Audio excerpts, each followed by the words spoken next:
мову, яка дасталася нам від наших дядов і прадедів. І тому сьогодні ми прийшли до вас з грамнічно-масленичними піснями, які якраз зараз на дворі гэты перыяд.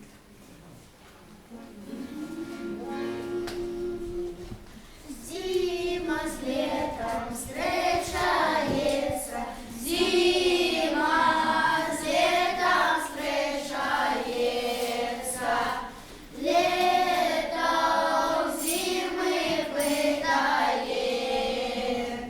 Як ти, зимка, зимовала, як ти, зимка, зимовала, ці людей не балував.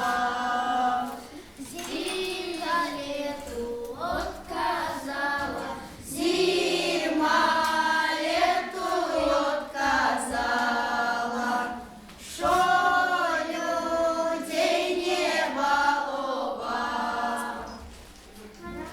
Всех обула, поддевала, Всех обула, поддевала, всем людям здоровья дала.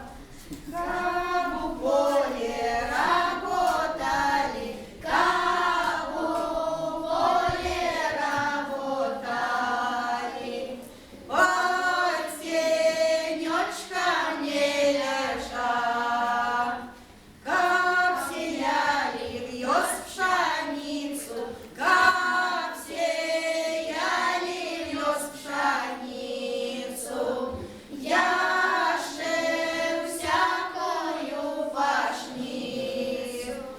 Каю в осень все вобрали, каю в осень все вобрали, а зимою отдыхали.